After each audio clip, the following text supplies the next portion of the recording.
மாநிலங்களின் உரிமைகளை நிலைநிறுத்த ஆய்வுக்குழு அமைக்கணும்னு திமுக வலியுறுத்தியதை தொடர்ந்து 2007ஆம் ஆண்டு உச்சநீதிமன்றத்தினுடைய முன்னாள் தலைமை நீதியரசர் புஞ்சி அவர்களுடைய தலைமையில் ஒரு ஆணையம் அமைக்கப்பட்டது.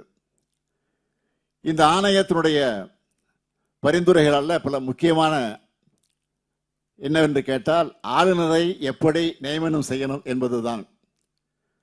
கட்சி சார்பற்ற முறையில் நடுநிலையாக செயல்படக்கூடிய சிறந்தவர்களாக தேர்ந்தெடுத்த அந்த மாநில முதலமைச்சரோடு கலந்து ஆலோசித்து ஒன்றிய அரசு நியமனம் செய்யணும்னு புஞ்சி ஆணையம் தனது பரிந்துரையை வழங்கியது.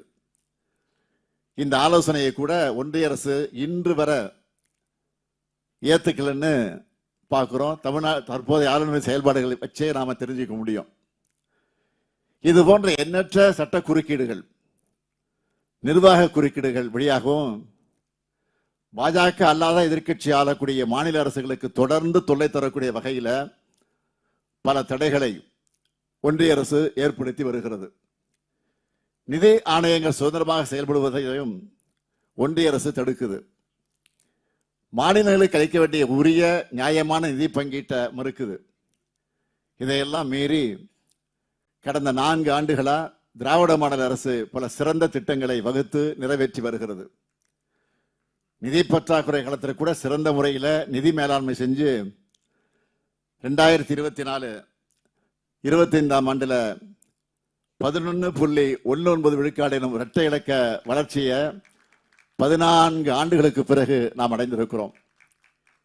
நடுநிலை தவறாத நல்லெண்ணம் கொண்ட பல அறிஞர்களும் பொதுநல நோக்கர்களும் திராவிட மாடல் அரசோட சமூக நீதி திட்டங்களை பாராட்டி வரவேற்கிறாங்க. இந்தி மொழியை திணிக்கிறதுல ஒன்றிய அரசு தீவிரம் காட்டி வருது. பல்வேறு மொழி போராட்ட களங்களை எதிர்கொண்டு இந்தி திணிப்பை தமிழ்நாடு முறியடிச்சிருக்கு.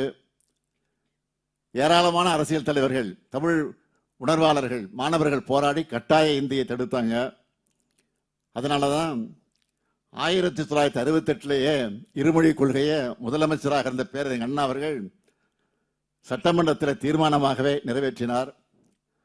தமிழ்நாட்டிலிருந்து எழுப்பப்படக்கூடிய இந்திய ஆதிக்க எதிர்ப்பு மாநில உரிமை முழக்கத்தை இப்போ இந்தியாவோட பல மாநிலங்களில் ஏற்றுக்கொள்ளக்கூடிய நிலைக்கு வந்திருக்கிறாங்க.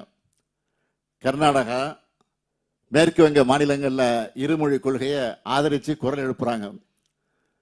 2025 மகாராஷ்டிரா மாநிலத்தில் உத்தவ் தாக்கரே, ராஜ் தாக்கரே இணைஞ்சு இந்திய எதிர்ப்பு பேரணியை நடத்தினதும் பாஜக ஏக்நாத் ஷிண்டே கூட்டணி ஆட்சியோட பாஜக முதலமைச்சர் பட்னாவிஸ் அவர்கள் மராட்டிய மாநிலத்தில் இந்தி கட்டாயம் கிடையாதுன்னு அறிவித்தார். இது இந்தியாவிலே இன்றைக்கு பார்க்கிறோம்.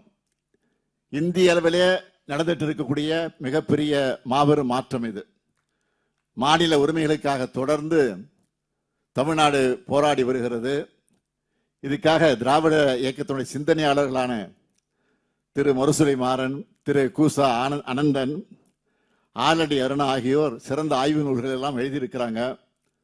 திராவிட முன்னேற்ற கழகமும் மக்கள் மன்றத்திலும் சட்டமன்றத்திலும் மாநில உரிமைகளை வென்றெடுக்க எல்லா விதமான ஆக்கப்பூர்வமான ஜனநாயக நடவடிக்கைகளை தொடர்ந்து எடுத்து வருது. எனவே மாநிலங்கள் சுயாட்சி பெற தமிழ்நாடு அரசு ஏற்று நடத்தக்கூடிய முதல் தேசிய அளவிலான கருத்தரங்கில உரையாற்ற இருக்கக்கூடிய உச்ச நீதிமன்றத்தினுடைய முன்னாள் நீதியரசர்களும் சட்ட வல்லுநர்களும் பேராசிரியர்களும் ஒன்றிய மாநில உறவுகள் மேம்பட தங்களுடைய சீரிய கருத்துக்களை வழங்க வேண்டும் என்று நான் கேட்டுக்கொள்கிறேன்.